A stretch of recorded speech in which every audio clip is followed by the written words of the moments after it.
Mister Yulisa Tarrilo. Perfecto. Muy buenas noches. Al finalizar la clase de hoy, vamos a tocar un tema importante que es sobre nuestra aula virtual. A todos los que tengan preguntas, consultas, por favor, al finalizar la clase, vamos a dar una pequeña demostración sobre el uso del aula para que ustedes puedan aprender un poco más. Perfecto. Miss Yulisa, adelante. Muy buenas noches. Buenas noches, ¿cómo está William? Buenas noches con todos los participantes el día de hoy. Bien, espero que estén muy entusiasmados. Buenas noches. ¿Cómo están? De poder compartir este espacio nuevamente. Espacio de interacción, espacio de aprendizaje, espacio que nos va a permitir enriquecernos como profesionales. Bien. Buenas noches. ¿Cómo estás, Liliana? Buenas noches. Buenas noches. Vamos a dar inicio a la clase del día de hoy. ¿Cuál será la temática? A ver, ¿cuál es la temática de hoy? ¿Saben ustedes cuál es la temática o no? ¿Han leído su guía? ¿Tienen un repertorio de cuáles son los trastornos de la comunicación? Trastornos de la comunicación. Trastornos de la comunicación.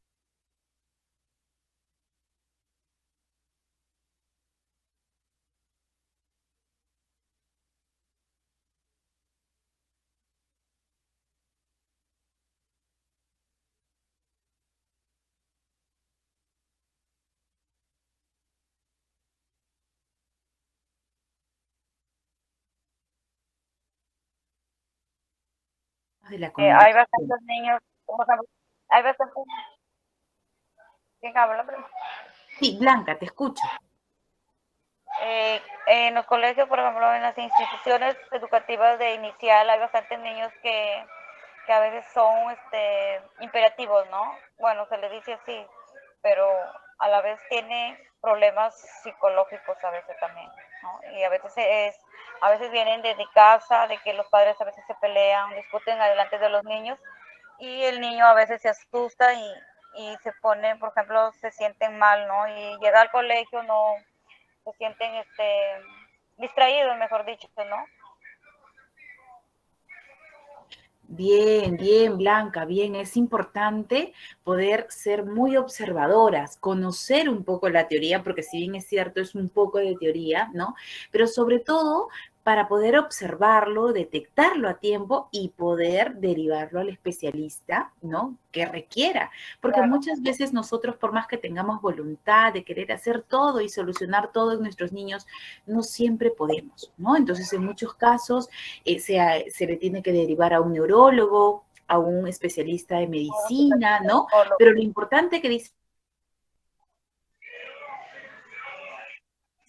Blanca es importante, digamos, ese es el propósito del día de hoy, eso es lo que queremos el día de hoy, conocer para que en adelante nosotros podamos derivar a tiempo, ¿no? En caso podamos encontrar alguna particularidad en nuestros niños o niñas. Bien, vamos a dar inicio entonces a esta temática, a ver cómo era aquí.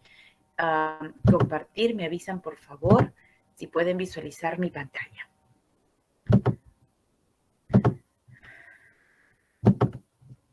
¿Puedes ver mi pantalla?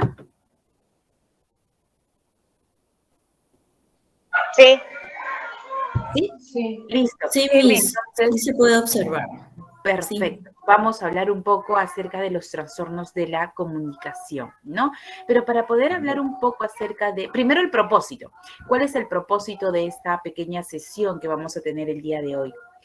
En realidad el propósito es que ustedes puedan conocer, puedan identificar, ¿no? Los trastornos más comunes y frecuentes en los niños para que a su vez puedan derivarlos y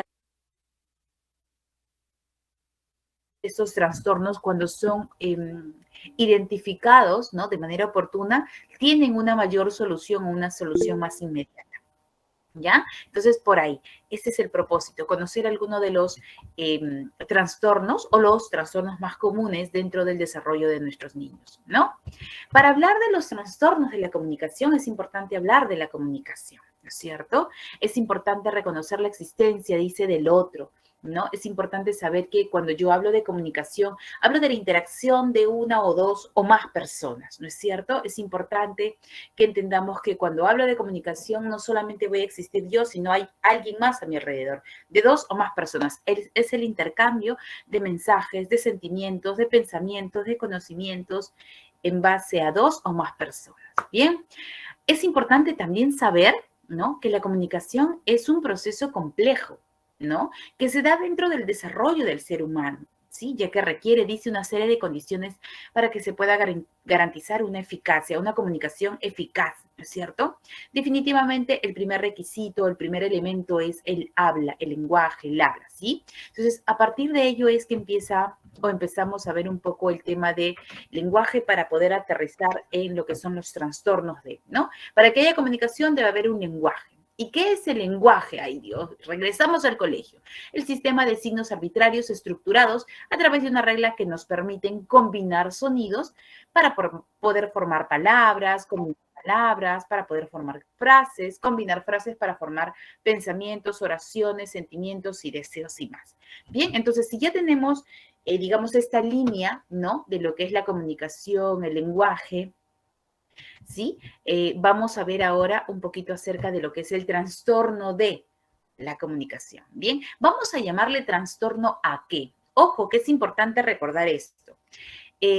Cuando hablamos de trastornos, va a depender mucho de la mirada que tenga el cuidador, en este caso tú, que estás trabajando con niños, yo que trabajo con niños, ¿no es cierto? Va a ser muy importante el conocimiento que puedas tener tú para poder detectar, para poder derivar a un estudiante, a un especialista particular, ¿no? Entonces es importante la mirada clínica que tú vas a tener, pero esto va a depender del conocimiento que tú tengas, ¿bien? Entonces, llamar trastorno de la comunicación a toda alteración del código lingüístico en cualquier nivel de procesamiento y que afecta a los niveles y a los canales expresivos y o receptivos. Bien, puede variar, dice, dependiendo de su severidad, de sus características. Quiere decir que si hay algún tipo de interferencia en la comunicación, que es la transmisión de mensajes del emisor al receptor a través de un canal, ¿no es cierto?, utilizando un código que es el lenguaje, si existe alguna obstrucción en este proceso de comunicación, le vamos a llamar trastorno. ¿Bien? ¿Sí? ¿A qué le vamos a llamar trastorno a la comunicación? A todo proceso, ¿no? A todo proceso que pueda verse afectado o que afecte, ¿no?, el sistema de comunicación, tanto del emisor al receptor, ¿no es cierto? Puede ser el código que esté alterado, en este caso muchas veces es obviamente el código, ¿no? Entonces, todo este, digamos, sistema de alteraciones que se va a dar en el sistema de comunicación se va a llamar trastorno de la comunicación. Vamos a ver de qué forma nosotros podemos identificar, ¿no es cierto?, cuáles son los trastornos más cercanos en la comunicación de nuestros niños. ¿Qué sucede y por qué sucede? ¿No es cierto? Porque hay cosas que vienen definitivamente desde el embarazo y eso es importante que ustedes que trabajan con niños y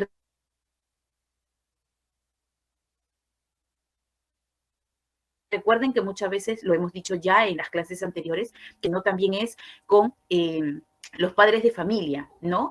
Entonces, si en todo caso nosotros tenemos un diálogo con los padres de familia, con las mamás, ¿no es cierto? Es importante, o vemos a una mamita de nuestros niños que está embarazada, es importante expresarle, ¿no?, este conocimiento de cuán importante es cuidar esta etapa prenatal, cuán importante es,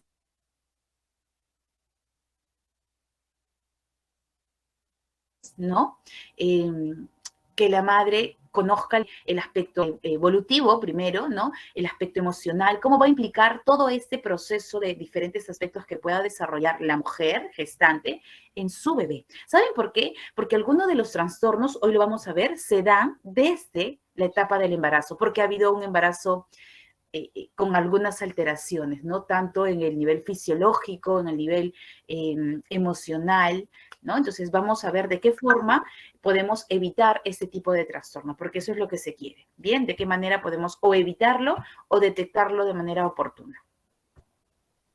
Tenemos aquí algunas de las bases, digamos, del por qué se da, ¿no? ¿Por qué tenemos algunas alteraciones en el lenguaje? ¿De acuerdo? Ahora, yo les comento que para hablar de lenguaje, ¿no? Y lo decimos hace un momento, hablar de lenguaje o de comunicación en realidad es hablar de un proceso complejo, ¿no? Que implica el lenguaje.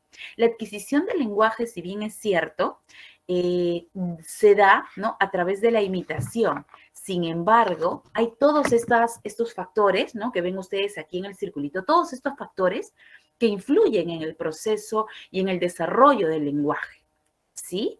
Entonces, todos estos ítems que ustedes ven son elementos, son bases, son factores de desarrollo que influyen para poder tener un desarrollo óptimo del lenguaje. Por ejemplo, cuando hablamos de las bases neurofisiológicas, ¿no? Que es la primera bolita, la bolita verde. Cuando hablamos de las bases neurofisiológicas, hablamos o estamos pensando en los procesos centrales y periféricos de la codificación y decodificación del lenguaje, o sea, el que el niño pueda emitir un lenguaje y que el niño pueda entender el lenguaje recibido. Obviamente todos estamos hablando en función del castellano porque es nuestra lengua materna, ¿no? Pero es importante saber que existe este proceso. Y este proceso de codificación y decodificación es un proceso que se da de manera, en paralelo al desarrollo neuronal, ¿no? En función a los estadios, de acuerdo a la etapa madurativa del niño. ¿Bien? Otro proceso por el cual normalmente se da el lenguaje con mayor facilidad es a través de las bases sensoriales. No sé si ustedes han escuchado de la estimulación sensorial, la importancia de la estimulación sensorial dentro del desarrollo del niño, ¿no? ¿Por qué estimular con harina? ¿Por qué estimular todas las partes del cuerpo del niño con diferentes texturas? El cuerpo, claro, porque lo ideal es que todo el tacto, el sentido del tacto, ¿no es cierto? Que es todo nuestro cuerpo, pueda ser estimulado. Y miren, aquí ustedes se enteran que esta parte de estimulación sensorial ayuda muchísimo, ¿no? En el desarrollo del lenguaje, porque ayuda a desarrollar las sensaciones, las percepciones auditivas, visuales, táctiles, olfativas, gustativas, inclusive ayuda a trabajar las percepciones propioceptivas que tiene que ver con el equilibrio también y el manejo del movimiento. O sea, todos estos estímulos externos van a permitirle al niño trabajar el lenguaje, ¿no? Entonces ahí, por ejemplo, hay un fundamento importante del por qué estimular al niño con diferentes actividades sensoriales, porque también ayuda al desarrollo del lenguaje, es parte del desarrollo del lenguaje. Yo les cuento rapidito, tengo un niño de 3 años y medio, ¿no? Que todavía no emite sonido. Si bien es cierto, estimadas auxiliares, ¿cuándo nos debemos preocupar? Si un niño de 1 año no habla, seguramente le falta algún tipo de estimulación, ¿no? Si un niño de 2 no habla, hay que ir viendo la forma de estimularlo, de trabajar diferentes actividades sensoriales con él, ¿no? Propiciar el diálogo, porque es importante estas actividades, lo acabamos de ver. Si un niño de 3 ya no habla, no emite sonidos, no emite frases o palabras, porque ya está en edad madurativa también de poder hacerlo, debemos preocuparnos, ¿no? Y empezamos a actuar.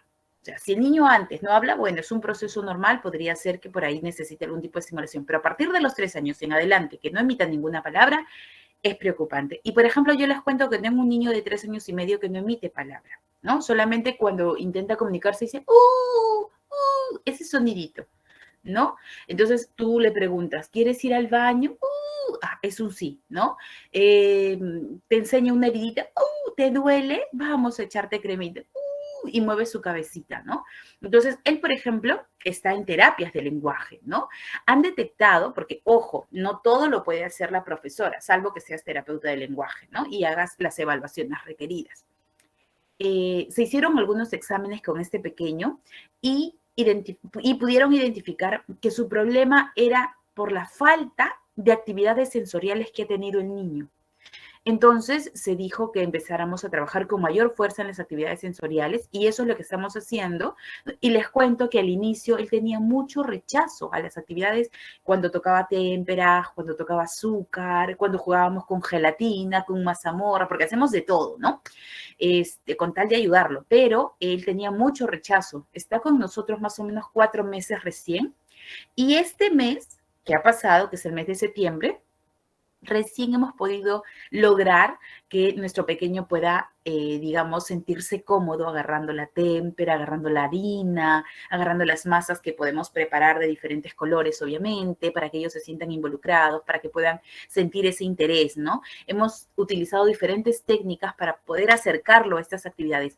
¿Y cómo es que está influenciando también en su lenguaje? Porque ya el pequeño emite algunas palabras, ¿no? Por ejemplo, dice ma, dice gato, ¿no? Es que es gato, araña, ¿no? Entonces, obviamente entrecortado todavía, pero va logrando un proceso en el lenguaje. Así que es importante, ¿no? Saber qué es lo que está faltando. En este caso, a él le hicieron la evaluación y se detectó que no era, digamos, un problema en el aparato fonador, que no era un problema del cerebro, ¿no? De falta de desarrollo en el cerebrito, sino era un problema de escasez, ¿no? En las actividades sensoriales. Ahora, muchos me dirán de repente, profesora, pero yo tampoco, yo tengo hijos y nunca he hecho ese tipo de estimulación. Mis hijos hablan muy bien. Recuerden que cada niño es particular, ¿no? Y que cada sistema también va evolucionando de manera particular. Entonces, bueno, en el caso de él, está resultando las actividades de estimulación sensorial. Bien, así que ya saben cuán importantes son estas actividades sensoriales para el desarrollo del lenguaje. ¿Bien? Señorita, disculpe, Sí. por ejemplo, yo tengo una niña de año 9 meses, que Ya, recién ha cumplido año 9 meses, pero ella dice mamá, papá, para pedirte el teté, por ejemplo, la leche, me dice, me dice nomás, y yo le digo, ¿qué quieres? Me dice, pero de hablar habla, dice mamá, papá, ¿no? Pero y también en el problema de cuando orina, que quiere orinar no me avisa, pero no quiere que le pongan pañal. Y yo le quito el pañal, pero no avisa. Cero. De todas maneras no avisa. Se orina ahí, pero no avisa. ¿Qué es lo que puedo hacer con ella? ya, a ver. He dejado de compartir para poderlos ver, porque no sé quién habló. ¿Quién fue la que participó? Blanca. Blanca. Ya, mira, tu niña tiene 1 año 9 meses. O sea, está pequeñita, ¿cierto? Es Está prematura, mejor dicho. Nació de 6 meses casi. Oh, con mayor razón. Recuerden que los niños prematuros tienen un desarrollo mucho más lento también, mucho más Pero de caminar, pausado. camina todo, come solita, pero solamente dice papá, mamá, para pedirte te dice, pero no dice pichi, por más que yo le digo pichi, no quiere que le pongan pañal tampoco, Ya, pero se mira, orina ahí. ya. Hay 2 cosas aquí que tú debes tener en cuenta. Primero, que es una niña prematura. Segundo, que es, bueno, en realidad 3, 4 cosas, ¿no? Segundo, de que en los niños prematuros el desarrollo es mucho más lento, ¿no? Tercero, de que el que te esté diciendo, el hecho de que ella te esté diciendo, no quiero el pañal, ¿no? Se lo esté sacando, ¿no? Se lo saca, es un indicio de que ya está logrando ese proceso madurativo para, eso es un indicio para que el niño, digamos, se está preparando para el control de esfínteres. ¿Ya? Recuerden que el control de esfínteres es un proceso también que va de la mano con el desarrollo neuronal madurativo. Entonces, si en todo caso ella se está sacando el pañal, no porque ya le fastidia, ya le da incomodidad, genial, está preparándose para poder dejar el pañal. No es que ya esté preparada, está en un proceso de entrar a controlar sus esfínteres. Bien, lo que podemos hacer, obviamente ella no te va a pedir porque tiene año 9 meses, porque en realidad todavía esa oración, esa frase larga, todavía no está ella preparada para hacer frases o oraciones largas, porque eso se trabaja a partir de los 2 años, ¿ya? Por ejemplo, no quiero pis, es una oración para ella, ¿no? Mamá, quiero ir al baño, mamá, quiero orinar, o pis, solamente pis. De repente todavía no sale esa palabra, no revienta esa palabra, pero sí lo que puedes hacer tú, si ves que ella ya está retirándose el pañal, es llevarla al baño cada 10 minutos, cada 5 minutos, o sea, es un trabajo arduo por parte de la mamá, por parte de la... Sí la llevo, sí, cada rato, cada 20 minutos calculo y la llevo al baño y orina, pero hay rato que se orinó. Claro, igual nos gana, definitivamente yo estoy en ese proceso también con mi hija que tiene 2, y bueno, por ejemplo, en este momento que estoy capacitando, ella está con pañal, ya le puse el pañal, ¿no? Porque definitivamente ¿quién la va a poder ver en ese momento? Entonces, digamos que es un trabajo de nosotras como mamás, ¿no? El llevarlas cada 5, cada 10, y si le gana, porque recuerda Blanquita, que ella no está preparada. El control de esfínteres empieza a partir de los 2 años, 4 meses, ¿no? Entonces, si tu hijita o la pequeña de la que tú nos hablas está en 1 año, 9 meses, ¡wow! ¡Qué bueno! Yo no digo que no lo pueda hacer, simplemente que no hay que forzar a los niños a hacerlo, ¿no? Porque hay muchas personas que dicen, ay, tiene 2 años y todavía usa pañal, qué barbaridad, mi hija lo dejó 1 año y medio, qué bueno, yo me alegro y te aplaudo, de verdad, felicito el logro de tu hijo, pero yo soy muy respetuosa con el desarrollo madurativo, mi hija todavía no lo logra y no la voy a forzar. Por ejemplo, mi pequeña también está en ese proceso de sacarse el pañal, ya no quiero, mamá, ya no quiero, me dijo, ¿no? Entonces yo le digo, ya mi amor, entonces vamos a aprender a pedir, ¿de acuerdo?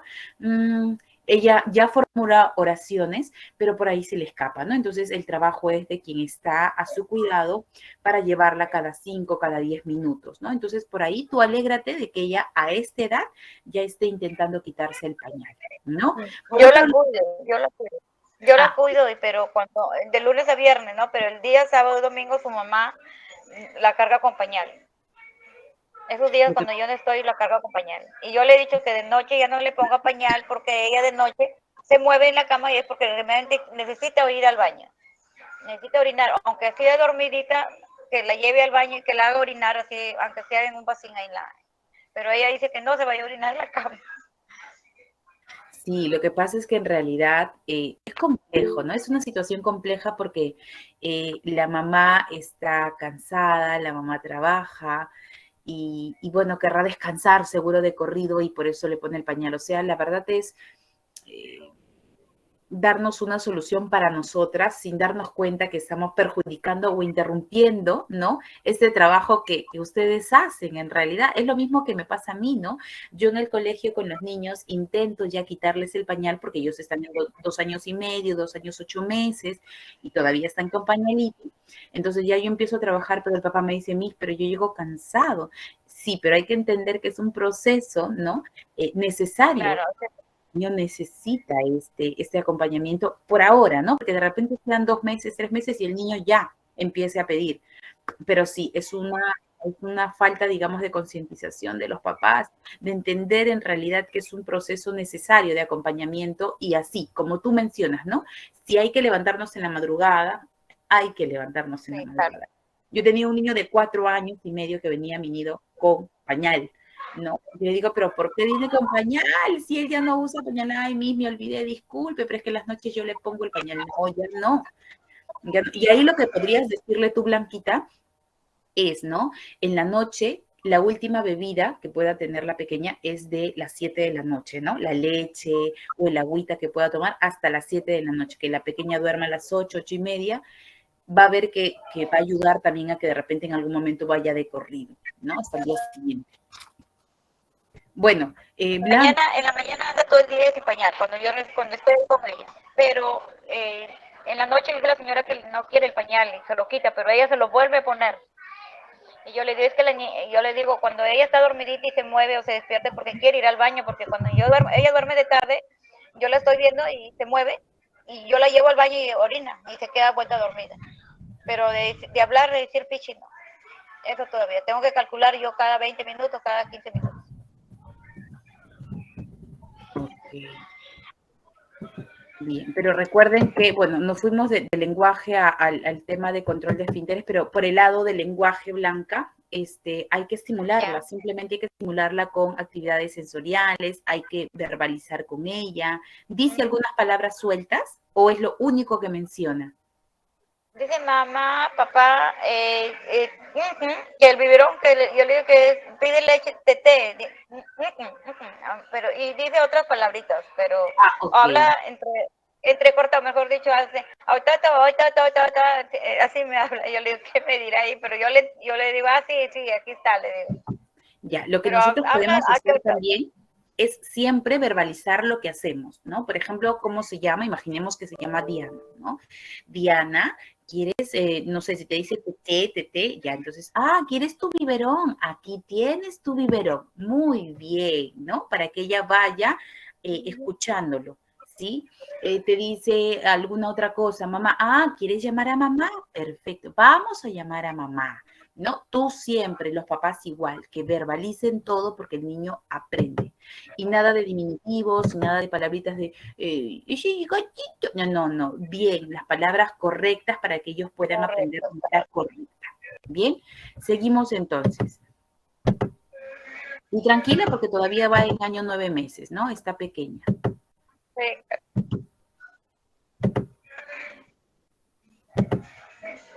Listo. Uy, ¿qué pasó? ¿Ver mi pantalla? No, mis. No, me... No, Miss, no vemos. Ahí ya. Lo mismo.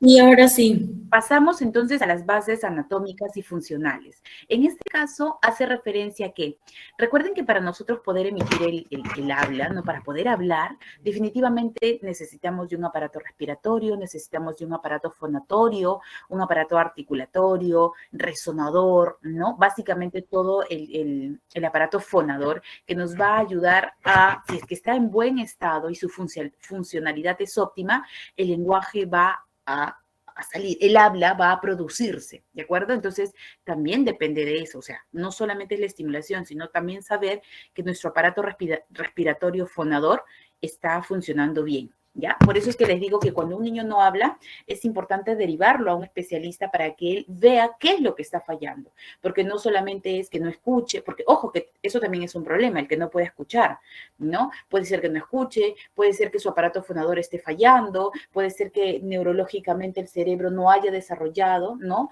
O no haya madurado como debe haber madurado, por eso es que no siempre podemos hacerlo todos nosotras, pero sí podemos detectar oportunamente, ¿bien? Esa es nuestra función.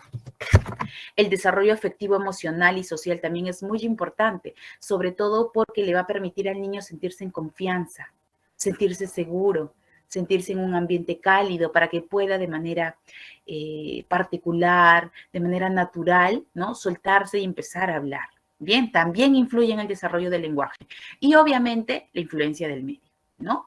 Si yo tengo a un niño, por ejemplo, ¿no? Yo recuerdo que cuando era muy jovencita me invitaron a estimular a un pequeño de 12 meses, o sea, prácticamente un año, ¿no?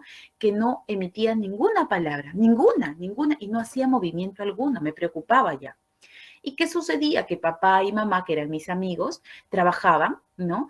Y la abuelita se quedaba a cargo de Calé, el pequeño, ¿no? Y el pequeño, ¿cómo lo criaba la abuelita? La abuelita, bueno, se levantaba, preparaba el desayuno, y Calé cuando se levantaba, ¿no? El bebé, ¿no? Lo ponían a su coche. El coche ya no era, digamos, un espacio para él, porque el coche él era gordito y quedaba con las justas así y paraba así en el coche, mirando al techo. Dime tú, ¿qué puedo aprender mirando al techo?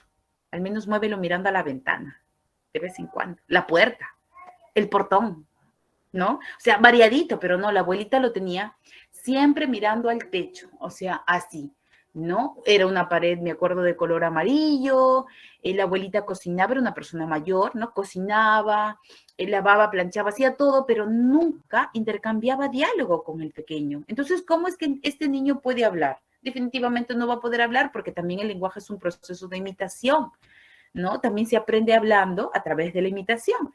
Entonces, pero si yo no tengo contacto con otras personas, ¿cómo voy a hablar? Así que la influencia del medio también es importante. Bien, hasta ahí.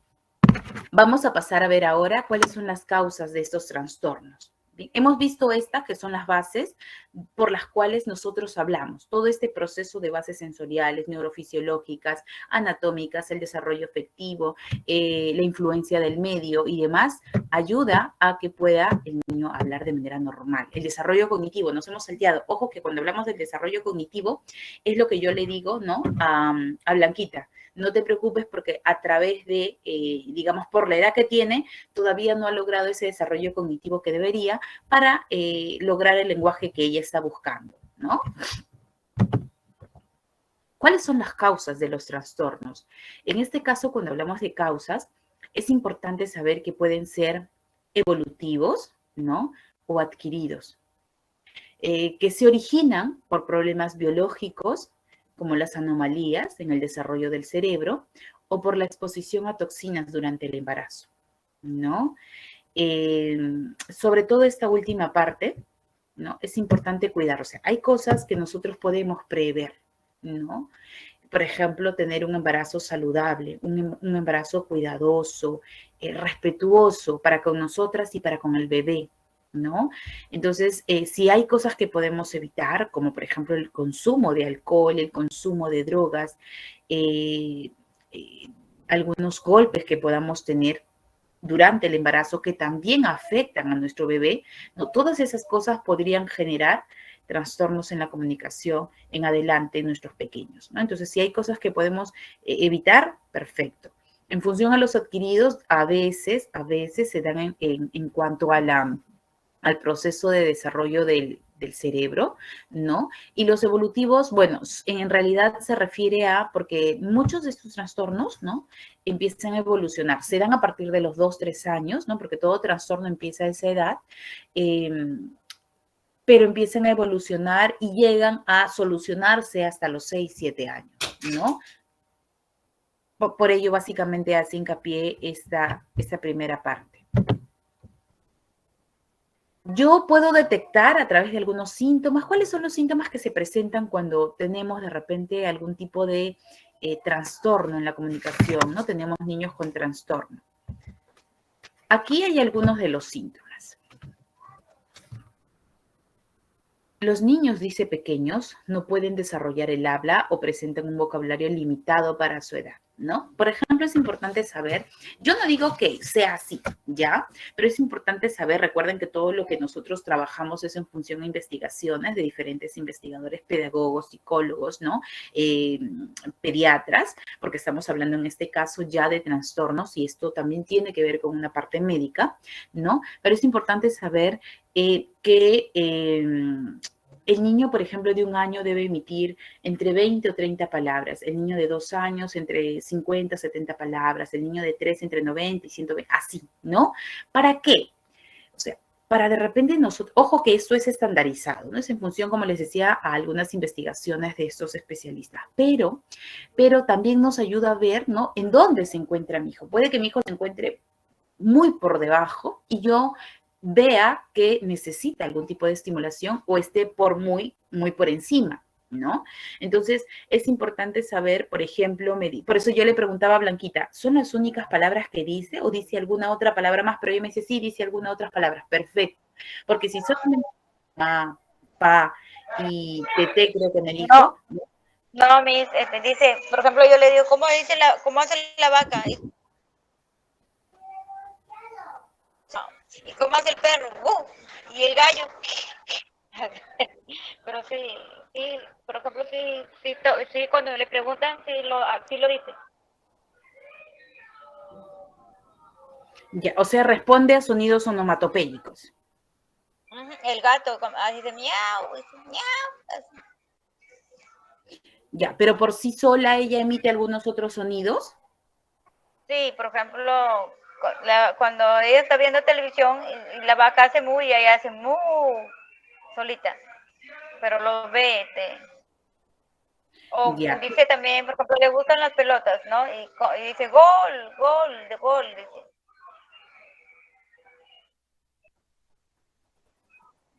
Aló, hola, ya no escucho. ¿Me escucha? Ya. Sí, ahora sí. O sea, entendí que responde a sonidos onomatopéyicos, ¿no? Y también dice gol. A las pelotas le dice gol. Ya. Pero clarito dice gol. Yo creo que si le ponemos mayor atención a eso, podríamos ver, ¿no? Cuántas palabras va diciendo, si son muchas, pocas para su edad, ¿no? Eso sería bueno, porque a veces recordamos, porque la memoria es frágil, recordamos 2 o 3 palabras, pero si es que en realidad hacemos un escrito de cuántas palabras dice, vamos a detectar seguro que tiene muchos más. Entonces, por ahí el primer indicio, ¿no? Saber que uno de los síntomas es que el niño no emite muchas palabras para la edad que lleva, ¿no? Si tengo un niño de 3 años y que solamente dice ma, que solamente dice agua, que solamente dice pato, me tengo que preocupar porque tiene 3 años y solamente emite 3 a 5 palabras, ¿no? Entonces, ese es un gran síntoma, ¿no? ¿Qué está sucediendo? Tengo que yo darme cuenta, tengo que detectar, porque después, y alguien te pregunta, ¿cómo se comunica? Ah, señala, señala. Ah, pero ojo, hay que tener mucho cuidado con este tema del lenguaje, porque muchos en realidad se da porque los niños no hablan porque hay mucho engreimiento en casita, hay una mala manera de criar a los hijos, ¿no? Porque los hijos dicen, y entonces el papá corre y se lo da, ¿no? La mamá dice, la televisión, se la prende, ¿no? Entonces hay que ayudarlos también por ahí, ¿no? Otro síntoma, dice, algunos niños tienen dificultad para comprender instrucciones simples o no pueden asignarle nombre a los objetos. Esos son síntomas. Ojo que son síntomas para que ustedes se pueden dar cuenta con los niños que trabajan, ¿no? Y decir, Misa, acá está pasando algo. Comunícate siempre con la profesora. Profesora, aquí está pasando algo, ¿no? Yo creo que esto puede suscitar, ¿no? A mí me parece que Dieguito, porque tiene 4 años, mire cómo habla, no sigue instrucciones, porque recuerda que el niño sigue indicaciones a partir de los 3 años, ¿no? O sea, específicamente así.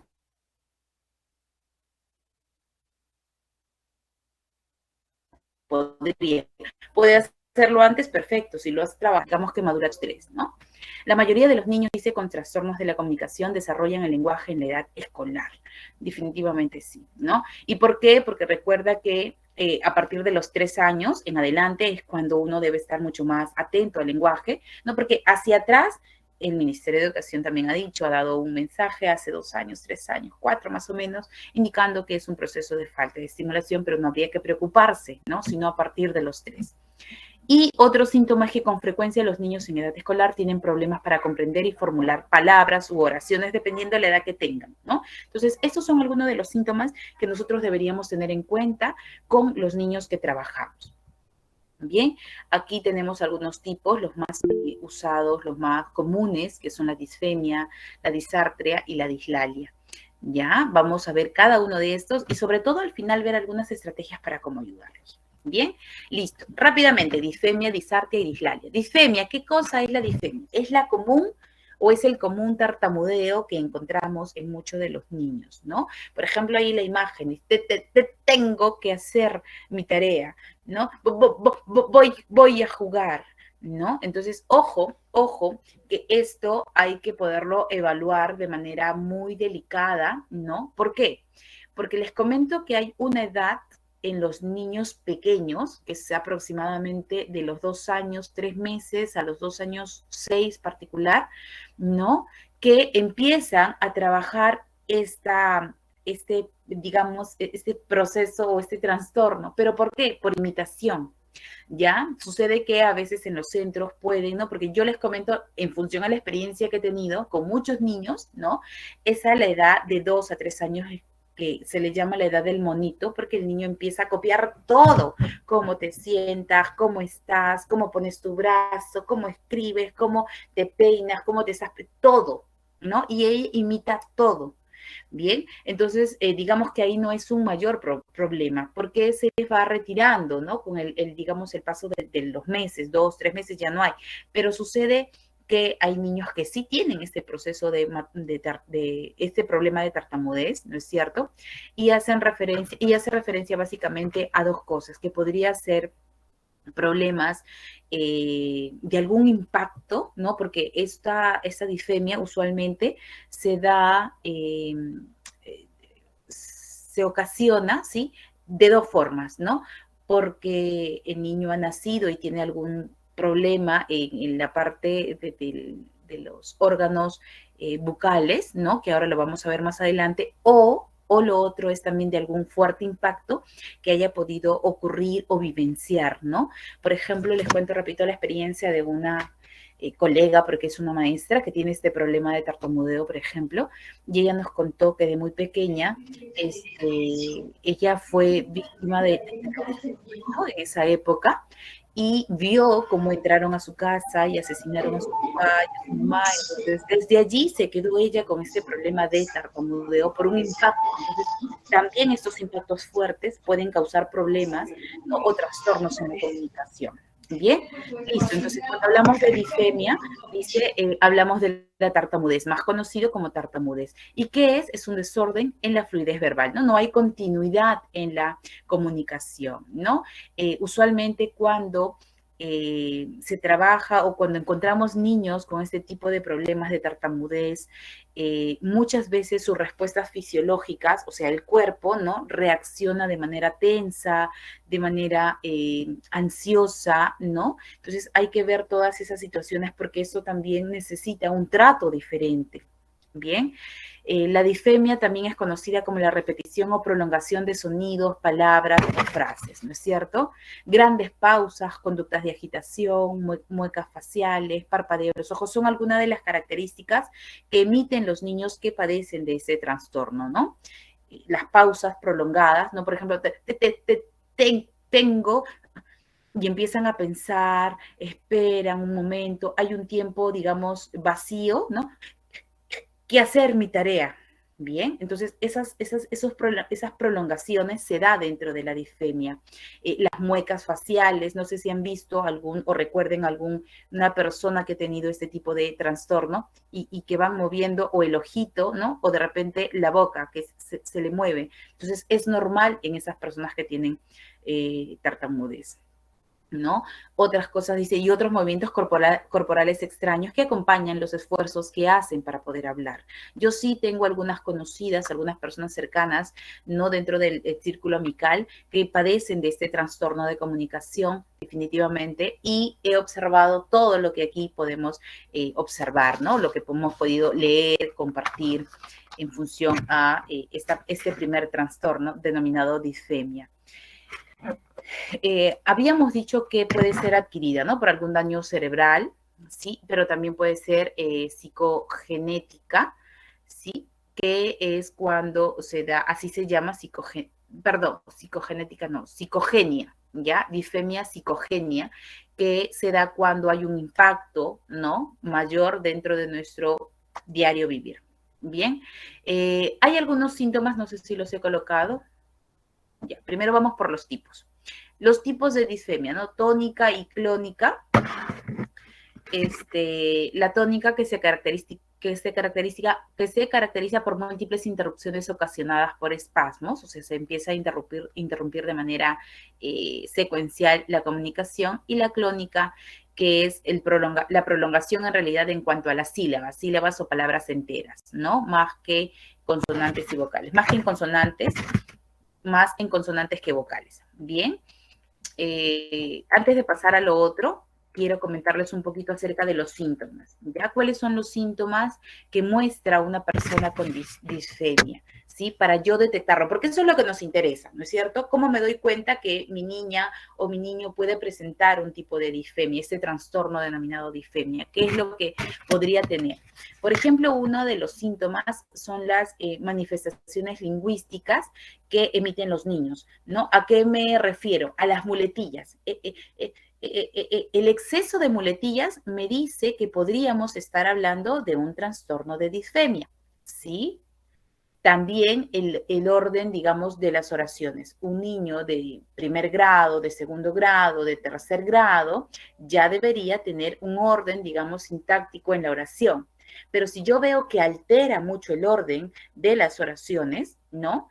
Puede tratarse también de un problema de disfemia. Ojo, que no digo que, tú de frente digas tiene... No, si no es, voy a observarlo y por ahí lo converso con la profesora para que lo converse con los padres de familia y puedan, ¿no? De repente derivarlo a un especialista de terapias del lenguaje para que lo evalúe, ¿ya? Otro síntoma dentro de las manifestaciones lingüísticas son las frases incompletas, ¿sí? Frases incompletas, no terminan la frase que están expresando. Entonces, frases incompletas, uso excesivo de muletillas y alteraciones en la oración es un síntoma de que pueda estar presentando un trastorno de disfemia, ¿sí? Otro síntoma son las manifestaciones conductuales. El cuerpo me va a decir ahora, ¿sí?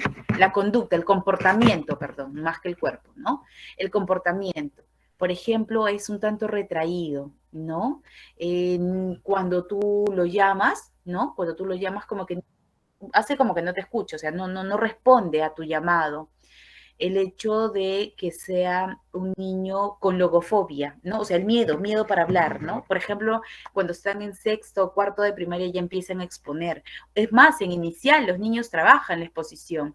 Entonces, si es un niño que tú ves que tiene un exceso de miedo por salir a exponer, también es otra característica, ¿no? La angustia, la ansiedad, manifestaciones conductuales que presentan las personas con disfemia, ¿sí? Y también hay manifestaciones corporales. El cuerpo también me va a informar, me va a decir que podría tener disfemia. Por ejemplo, el tema de la rigidez, ¿no? De la rigidez facial, el rostro. Por eso es importante ser muy observadoras con nuestros niños. El rostro, la hipertensión muscular. ¿Y cómo me doy cuenta, profesora? Por ejemplo, nosotras en inicial, en primaria, ¿no? Hacemos juegos, hacemos dinámicas, hacemos cantos, canciones, ¿no? Entonces, ¿qué niño no es feliz con esas actividades?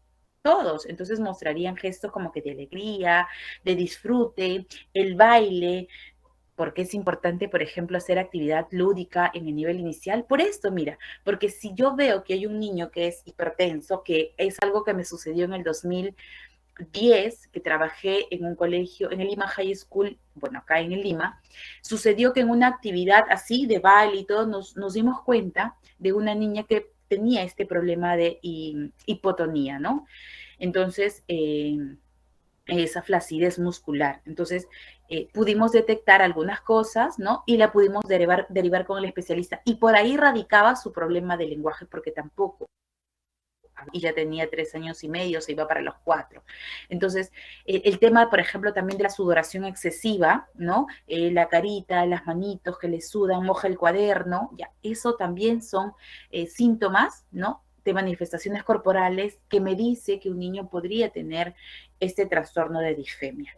¿De acuerdo? Entonces tenemos 3 manifestaciones, las lingüísticas, las conductuales y las corporales. ¿Bien? Lingüísticas, las muletillas.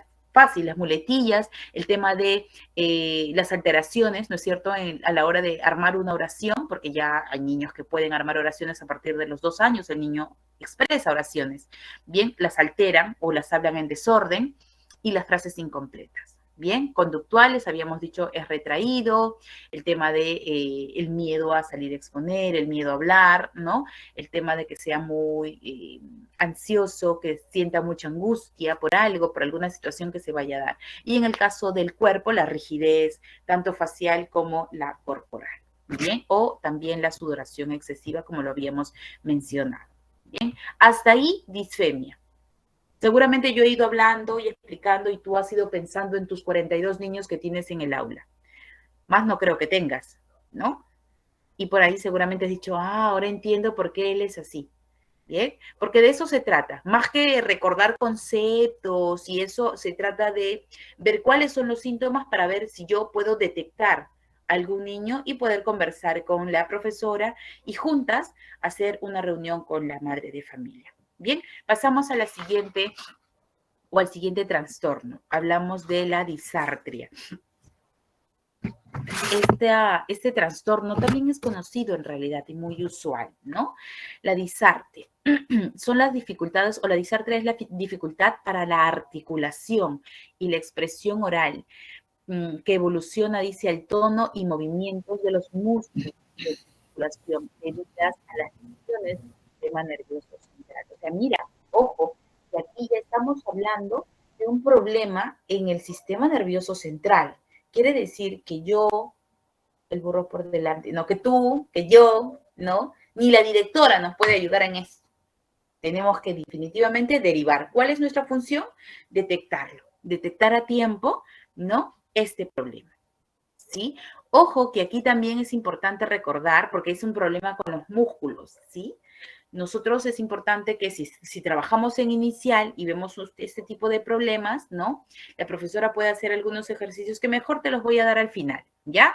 Dice, la disartria se da por un daño en las zonas cerebrales que controlan el habla y la voz, ¿sí? Hay tipos, no sé si los he colocado aquí, no, hay tipos de disartria también, ¿no? La disartria flácida, la disartria atáxica, o sea, en realidad hay varios tipos de disartria, ¿sí? Pero es importante ver ¿cuál es la característica principal? ¿No? El movimiento muscular. O sea, yo voy a tener, digamos, muy tensa esta parte del rostro, de la cara, del pequeño, del niño, de nuestros estudiantes. ¿Bien? ¿Qué puedo hacer con ello? Fácil. O sea, desde mi posibilidad, ¿no? Si es que realmente detectamos que hay una disartria, no puedo hacer nada yo porque no soy médico, ¿no? Pero si veo que hay un niño, porque ojo, eso sí sucede, ¿no? El tema de tiene un nombre particular cuando tengo, iba a decir esa flojeritis aguditis, tiene un nombre, cuando los músculos faciales están como que entumecidos, ¿no? Yo como maestra puedo trabajar tema de las praxias, el tema de la relajación, el tema de la respiración, el tema de la masticación, como mastica el niño, el tema de juegos, ¿no? De juegos linguales para poder estimular el movimiento y ver si es que hay algún tipo, digamos, menor, ¿no? Y que yo pueda solucionar, ¿sí? Porque esto sucede mucho con los niños de 3 años, por ejemplo, ¿no? El tema de que no puedan articular bien, ¿no? Es porque les falta mover un poco los músculos faciales. Entonces, yo como maestra sí puedo ahí ayudarlo, ¿no? A veces, disculpen, nos podemos ayudar, mejor dicho, le ponemos manjar hasta arriba en el labio para que con la lengua pueda alcanzarlo y a los costados, ¿no? Sí, eso, por ejemplo, es parte de las praxias. Hay praxias linguales, no faciales, disbinguales, hay varios tipos de praxias. Abrir y cerrar la boca, mejor dicho, también. Así es, abrir, porque lo que queremos es justamente movilizar a los músculos faciales. Bien, entonces me parece perfecta esa alternativa, que sí, definitivamente se da en muchos de los casos. Perfecto. Vamos. Disculpe, una consulta, en primaria también se puede ver en esos casitos, porque lo que pasa es que yo estoy en primaria, ya, y yo tengo un alumnito de segundo grado. Ya, en los primeros meses del año escolar que se empezó, yo lo vi bien, que estaba trabajando muy bien, pero no sé qué es lo que ha pasado con él, que, bueno, ya hace 3 meses más o menos, yo le he detectado así como huido, ¿no? O sea, usted le habla y él te mira, o si tú le hablas, él solo te escucha y sigue caminando como que si no le importara lo que le estás diciendo, ¿no? Y eso me preocupó, se lo dije a la maestra, pero como le digo, hay maestras que no todas somos las que podemos reaccionar así, pero se molestan o diciendo, pues tú estás observando y déjame que yo soy la maestra y yo veo cómo soluciona el problema. Entonces yo a veces prefiero quedarme callada, no decirle, porque a veces las maestras reaccionan mal, Bueno, nosotros como auxiliares a veces notamos eso porque yo sí me preocupo por ese niñito. Entonces la maestra me dice, sí, no te preocupes, que habla con su mamá, ya lo voy a llevar a terapia. Recién, hace 2 meses que ya va a finalizar el año, recién la maestra se le ha prendido el foquito que a la mamá ya le está haciendo para que lo lleve a terapia, ¿no? Porque él no acata órdenes. A la mí le habla, no, pero si yo le hablo, le digo, Fabricio se llama el niño, le digo, Fabricio, ¿qué pasa? ¿Por qué estás así? ¿Por qué estás andando como, yo le digo, pareces loquito, hijito, saca su casaca, y se lo pone en la cabeza y está caminando. Yo le digo, hijito, ¿pero por qué haces esto? Ven, mi amor, siéntate acá. Me obedece. Pero a veces yo le encontraba así afuera, me dice, no, déjalo ahí, ya se le va a pasar. Pero a veces a mí me duele porque ya está grande y está en segundo grado y a veces yo digo, ucha, decirle a la maestra es como que ella piensa que nosotros estamos autorizando algo de que ellas pueden ver, ¿no? Entonces, en primer grado también hay un niño que es muy, muy hiperactivo, que también su mamá, yo le hablé bonito, señora, lleva la terapia porque yo también tengo una niña hiperactiva y a mí me ha costado lágrimas, pero gracias a Dios he abandonado el colegio para yo llevarle sus terapias a mi niña y ha mejorado. Le digo, la señora me dice, no, pero mi niña ya le dieron de alta 3 meses y ya está bien. Y no es así. Entonces, la maestra, yo le hablé y me dijo, no te preocupes, yo voy a hablar con la señora y la señora ya le estamos llevando a terapia. Pero hasta el día de hoy, no lo lleva. La señora ha oídos sordos para ella. y como la maestra pues no pone de su interés, lo ha dejado así. Va a finalizar el año y el niño sigue igual. Yo le digo, Kensil, ¿qué haces acá? Pasa adentro. No, Mimi me ha botado, me ha dicho que me vaya. Digo, Kensil, ¿qué hiciste? Yo sí. Y a veces entro al aula y yo le pregunto, ¿y dónde está la Miss? No sé, ¿a dónde se habrá largado? Así me contesta. Digo, ya hijito, Wow. yo lo voy a cuidar. Como yo estoy en primaria, Miss, y a veces yo estoy monitoreando las aulas, entrando, ¿no? Y veo esos casos, ¿no? Y como lo vuelvo a repetir, a veces yo le digo a las maestras y parece que les incomoda eso de que a veces nosotros como auxiliares observamos. Yo de mil maneras a veces trato de poder ayudar a ese niño porque en sí somos mamás también y no, pues no vamos a dejar de que ese niño siga pasando no los años y siga con esa dificultad de que no pueda hablar o que no haga caso porque anda como huido y eso a mí me preocupa, pero ya está faltando, me imagino que lo estará llevando a terapia su mamá, no lo sé, Miss, pero ese es mi punto de vista que le quería dar, ¿no? Sobre el caso de que estoy en primaria. Gracias, María. Definitivamente sí. O sea, esos trastornos nosotros los podemos evidenciar desde los niños de inicial, como les decía, a partir de los 3 años, ¿no? Porque antes es normal que el niño todavía tenga algunos problemas de expresión, ¿no? Del habla, porque están en función a su desarrollo evolutivo. Pero de 3 años en adelante, esos trastornos son para todos y los síntomas son para todos. Ahora, con respecto a lo de tu estudiante, yo primero felicito el que tú quieras ayudarlo, tengas toda esa voluntad y realmente el compromiso de querer hacer las cosas bien en función a nuestro trabajo, ¿no? Porque eso es lo que estás haciendo, un buen trabajo. Habría que ver otras características, ¿no? De qué otras cosas presenta, cuál es su comportamiento, porque puede que no solamente esté afectado, digamos, a través, en función al lenguaje, ¿no? Su comunicación, sino emocionalmente, ¿no? Que haga muchas veces que el lenguaje disminuya, pero no necesariamente signifique que haya un trastorno del lenguaje, ¿no? Se puede que haya suscitado, y qué bueno que tú te hayas dado cuenta. Sí, porque, disculpe que le corte, porque a veces la maestra tiene reunión y yo a veces cumplo el rol del maestro. Yo sí le dicto clases, pero antes de que yo les dicte, le digo, chico, discúlpeme, pero mi letra es bien feíta, ¿no? O sea, no se entiende muy, entonces trato de salir bien. Y no, entonces yo les hago la clase, entonces él no copia. Y yo le digo, Fabricio, ¿ya copiaste? No, ya me atrasé. Y entonces le digo, no vas a salir a recreo. Le digo, si tú no me terminas, no vas a salir a recreo, Fabricio. A ver, copia, yo te espero. Ya está copiando. Le cópiame bonito, chiquito, despacio, yo te voy a esperar. Ya, lo hace, Miss. Pero llega un momento de que ya no quiere ser. Se entretiene a jugar con las cositas que trae, así. Ya, yo no le digo nada. Termino y ahí y la Miss a veces entra. Me dice, María, ¿terminaste? Digo, sí, Miss, le digo, pero estoy con Fabricio que le voy a ayudar, que no ha terminado su clase de matemática. Ah, ya me dice, perfecto.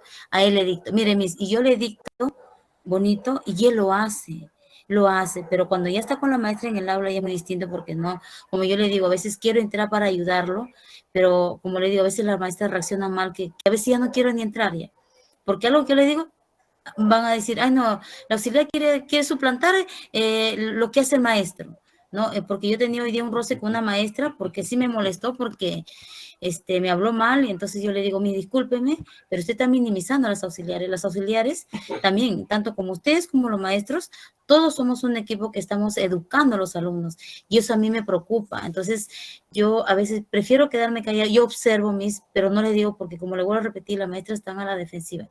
Que por qué me dijiste eso, aquí yo voy a ver, que esto, que el otro, un examen de matemática igualito, no, pero porque es observado, que eso no te corresponde, que esto, entonces, Dios mío, entonces, o sea, las auxiliares no pueden hacer nada, entonces yo sí trato, el niño, como le vuelvo a repetir, él sí me obedece, a mí sí me obedece, pero a la misa en el aula no lo sé, ¿no? Y él copia bonito, ¿ya copiaste? Ya a mí ya terminé, ah, ya, excelente, le digo, ya ves, sí puede, le digo, Fabricio, entonces, como yo ya no entro casi, yo no sé cómo irá el niño, pero varios días está faltando, ¿no? Pero esa es mi preocupación. Yo digo, si la mamá está llevando la terapia, ¿no? Que le mande un diagnóstico, ¿cómo le podemos ayudar en el aula, ¿no? De una y otra manera, de repente la misma pueda, entonces yo le puedo ayudar, porque yo también he pasado unos casos muy, muy fuertes con mi niña que ha sido hiperactiva y a mí me han dado pausas también, hasta la neuróloga, ¿no? Para poderle ayudar. Pero no me meto porque la me dice, no te preocupes, y ahí yo lo voy a hacer, no te preocupes, déjalo ahí. Así me dice, entonces ya, pues, no, ¿qué me queda? Me salgo del aula, mis. Es lo único que Ay, María, no pierdas la fuerza, no pierdas la voluntad, sigue insistiendo porque definitivamente yo la verdad las escucho y no sé cómo mover un poco el chip o seguir sensibilizando. Yo capacito también profesores y estoy en este trabajo todos los días también de formar maestras, ¿no? Y lo primero que les digo es eso, ¿no? Ser muy sensibles ante las necesidades de nuestros estudiantes, porque por lo que tú me cuentas, ese estudiante de repente no necesariamente tiene un problema de trastorno de comunicación, pero sí de repente tiene un problema afectivo. Y mira, a través del cariño, de la cercanía, del afecto, de la calidad o calidez que tú le muestras, él se va acercando contigo, ¿no? Él va respondiendo contigo. sí, Entonces yo creo que ahí falta un trabajo por parte de la maestra, ¿no? Bueno, vamos a avanzar rapidito porque todavía nos queda algo pendiente. Ya, gracias María, ¿verdad? No, como repito, no pierdas la fuerza, continúa tú porque estás haciendo lo correcto. Bien. Vamos a ver el último que es la dislalia. ¿Ya? Y en este caso, la dislalia van a ser alteraciones en la articulación de algún fonema, ¿de acuerdo? Por la ausencia, porque emite, ¿no?, el sonido de ese fonema o porque lo cambia por otro fonema, ¿de acuerdo? Estas alteraciones, dice, perduran aproximadamente más allá de los 4 años. Obviamente empiezan, porque recuerden que los niños pequeños muchas veces, porque les falta todavía ese proceso de desarrollo neuronal, no pronuncian bien algunas palabras, pero a partir de los 4 años en adelante ya el niño está en la capacidad de poder pronunciar bien todos los fonemas, que son las letras básicamente, el sonido de las letras, ¿no? Pero en muchos casos la R es la que casi siempre es la que les cuesta un poco más, ¿no? Pero si tiene, digamos, algunas alteraciones en otros fonemas, estamos hablando de un problema de dislalia, ¿no? Aquí, por ejemplo, dice que es la omisión de algunos fonemas, ¿no? La dislalia es la omisión de algunos fonemas llegando a deformar o sustituirse por otros, asemejándose así al habla de un bebé, ¿no? Los niños de 3 años casi siempre tienen problemas con la P, B y T, mientras que los niños de 6 años tienen problemas con los fonemas R, S, F y Z, ¿no? Entonces, recuerden que a partir de los 4 años en adelante yo puedo detectar si es que hay o no una dislalia, porque los niños de 4 años en adelante ya tienen una pronunciación mayor, salvo que sea la R, ¿no? Porque usualmente la R es la que no se puede siempre pronunciar. Bien, antes de... bueno, aquí les he dejado las formas de dislalia, los tipos de dislalia, ¿ya? Pero antes de tocar eso, quiero mencionar esto. O esto en realidad, básicamente lo vamos a leer rápido, dislalia selectiva y múltiple, que son los errores que se limitan, ¿no? Se limitan a 1 o 2 fonemas, ¿de acuerdo? En cambio, la dislalia múltiple van a varios fonemas, van a atacar a varios fonemas y es por eso que se va a denotar incomprensible toda la comunicación que pueda tener el niño, ¿no? Porque ya alteran muchos fonemas dentro de la oración o de la comunicación que pueda existir. Bien, pero a todo esto, hoy día de verdad que ha sido terrible este curso, un tanto teórico, sí, pero ¿saben qué? A todo esto es importante conocer los síntomas, ¿no? Para poder trabajar las estrategias. Por ejemplo, la primera estrategia que puedes trabajar tú con tus estudiantes, soplar molinos de viento. ¿Han visto esas hojitas de diente de león? O esos jueguitos así de molinitos que empiezan a girar, ¿no? O lo otro, ya, perfecto, esos que empezamos a soplar. O lo otro es preparar unas cajitas, ¿no? Las cajitas de zapato, colocarle una foto pegada adentro o un dibujo del que más le guste al niño y colocarles esas bolitas por encima. ¿Sí? Y un tul encima y soplar. Y un tul, perfecto, un tul, una mallita encima para que ellos puedan soplar y descubrir la imagen. El dragón de fuego también. Perfecto. Ese dragón de fuego también. Inflar y desinflar globos, jugar a inflar. Ahora, ellos no pueden... burbujitas también, profesora. ¿Perdón? Hacer burbujas. Ya, soplar las burbujas también. El inflar globos es una simulación. Soplar velas es otra, porque recuerden que estamos hablando de los problemas faciales que podamos encontrar en nuestros niños, ¿no? Ejercicios de mandíbula, abrir la boca, cerrar la boca, sacar la lengua, subir la lengua, bajar la lengua, y para eso está el dulcecito que bien ustedes dijeron, ¿no? Hay que ponerle manjar blanco para que pueda moverlo con más ganas, ¿no? ¿Y quién no? ¿Quién no? Póngame ahí leche condensada, manjar blanco, mermelada, juego rapidito. ejercicios de lengua, que es para lo que ustedes estaban comentando, ¿no? Los dulcecitos, el ejercicio de respiración que ayuda muchísimo también, ¿no? El tema de las trabalenguas que ayuda a destrabar, porque muchas veces las trabalenguas, ¿no? Ayudan a destrabar este desorden que tienen los niños a la hora de comunicarse, ¿sí? El tema de las canciones también ayuda mucho a verbalizar a los niños y niñas. Y sobre todo el tema de la relajación, ¿no? Ayudemos con el tema de la relajación, a que sea una relajación general, de cabeza a pie. Recuerden que toda actividad tiene que tener al final su cierre con el tema de la relajación. ¿Listo? No sé si hay alguna pregunta, alguna duda. Hemos terminado. ¿Sí? ¿Dudas? ¿Preguntas? Nos despedimos entonces.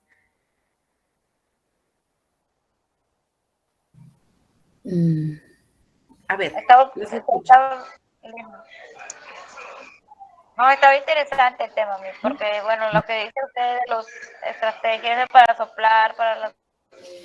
bueno, nosotros en el colegio les hacíamos a los niños. Y es un ejercicio que sí da resultados.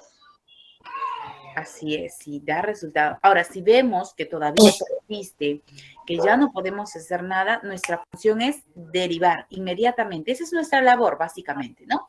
Derivar al especialista que pueda atenderlo y darle solución oportuna. Recuerda que todo lo que es detectado de manera oportuna tiene una mayor solución. Listo, Antonella, te escucho. Listo, o sea, buenas noches y bueno, muchas gracias por la clase, de verdad que ha estado muy, muy interesante. Y comentar algo que tiene que ver bastante con esto, ¿no? Yo estoy trabajando y entre mis compañeras hay una profesora que es del salón de 3 años, ¿no? Y ella me comenta que hay un niño, yo conozco al niño también, y el niño tiene 3 años, el niño es inteligente porque sabe, o sea, tú le preguntas algo, eso sí, solamente te señala, no habla. Entonces, como mi compañera de trabajo es profesora y además es terapista de lenguaje, ella recién el día de ayer le comenzado a dar clases. Entonces ha notado que el niño en esa parte tiene un grave problema de lenguaje porque no se expresa con facilidad y algunos ciertos puntos que usted ha tocado en la clase de hoy, en el tema de hoy. Y precisamente en la parte de lo del ejercicio de levantar la lengua, bajar la lengua, es algo que le cuesta bastante, bastante al niño. Entonces ahí cómo podría más o menos apoyarlo más al pequeño como para que le haga más fácil. ¿Qué edad tiene, me dijiste? Tiene 3 años y medio, ya va a cumplir 4 y no habla. Tú le dices, Facundo, a ver, sácame la agenda de la mochila. Va y lo hace. Facundo, ¿de qué color es esto?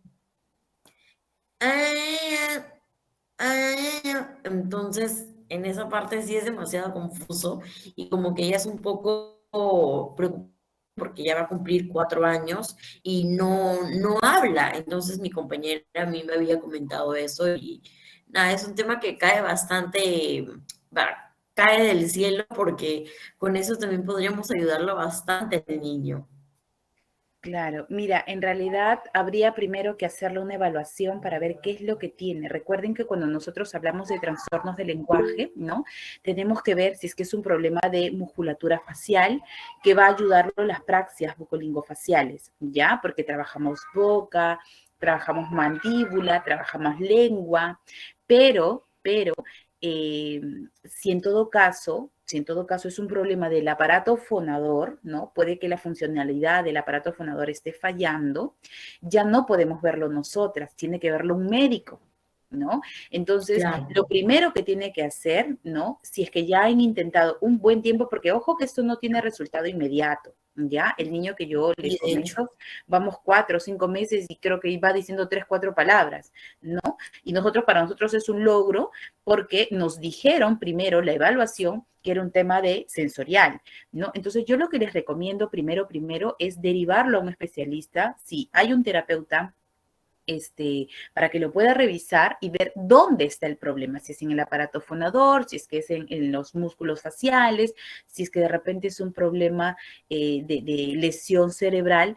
Recuerda que no vamos a poder hacer mucho, ¿no? Entonces, lo primero que yo tengo que hacer es derivarlo para que me digan dónde está el error. Si me dicen que es un problema de los músculos faciales, yo empiezo a trabajar y sigo trabajando con todo lo que nosotros hemos visto.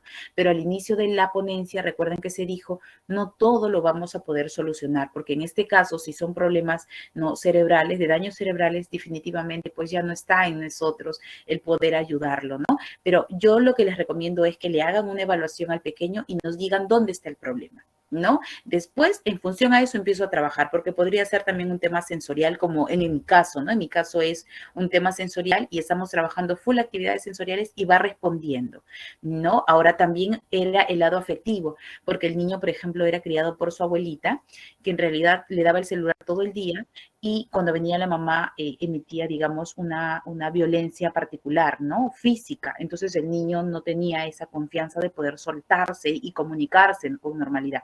Entonces, lo primero es la evaluación, ¿sí? Gracias, Vic, muchísimas gracias. Listo, Antonella. Bien, perfecto. Nos despedimos entonces hasta una nueva oportunidad. Si Dios lo permite, cuídense mucho y nos encontramos pronto. Gracias, Chao, chao. mi gracias. Gracias por su capacitación. Bien, fuertes palmas para la magíster Yulisa Tarrillo. Muchas gracias. Muy interesante.